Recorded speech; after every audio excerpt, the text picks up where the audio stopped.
নববর্ষ।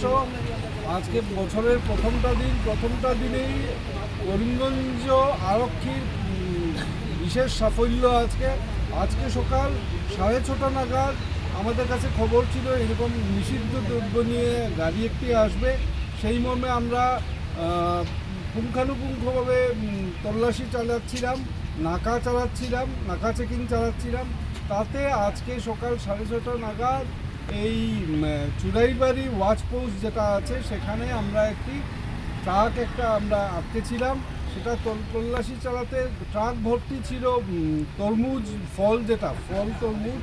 তার ভেতরে আমরা পেয়েছি 14,250 বোতল ব্যান্ড, যেটা নিষিদ্ধ কোডেইন কাপ সিরাপ।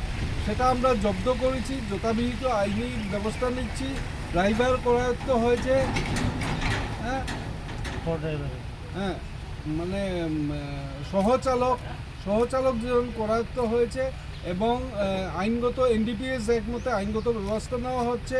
সরকার তথা অসম আরক্ষীর যেটা ড্রাগস বিরোধী আন্দোলন চলছে, অব্যাহত আছে, নিরন্তর চলছে, অব্যাহত থাকবে। আমরা কোনো মতেই কোনো ড্রাগস আমাদের অঞ্চল দিয়ে আর সরবরাহ করতে দেব না, আসতেও দেব না, যেতেও দেব না। এই জন্য আমরা কন্টিনিউয়াস চেষ্টা করছি আর চালিয়ে যাব।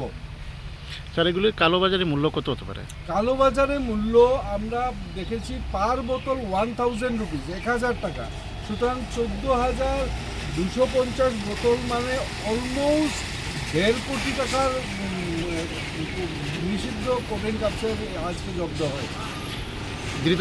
NDPS এগুলোতে যে ধারা লাগাতে লাগে সেগুলো লাগিয়ে কেস নেওয়া হবে, সহচালকের এগেনস্টে নেওয়া হবে, গাড়ির মালিককে আমরা সামন করবো, ওনার নিয়ে করবো এরকমভাবে। প্লাস কোথার থেকে লোড হয়েছে, কোথায় যাচ্ছিল, কোন দিকে যাচ্ছিল, ত্রিপুরার দিকে। সুতরাং কোথার থেকে লোড হয়েছে সেগুলো আমরা খবর নেব, কোথায় লোড হয়েছে, কার থ্রুতে হচ্ছে, এসব আমরা এই সমস্ত পুঙ্খানুপুঙ্খভাবে ইনভেস্টিগেশন চালাবো এবং দোষীদেরকে উপযুক্ত শাস্তি দেওয়ার ব্যবস্থা আমরা করব। দিক থেকে আসছিল, ত্রিপুরা যাচ্ছিল, এই অবস্থায় আমরা চুড়াইবাড়িতে আটক করে তল্লাশি চালিয়ে পেয়েছি।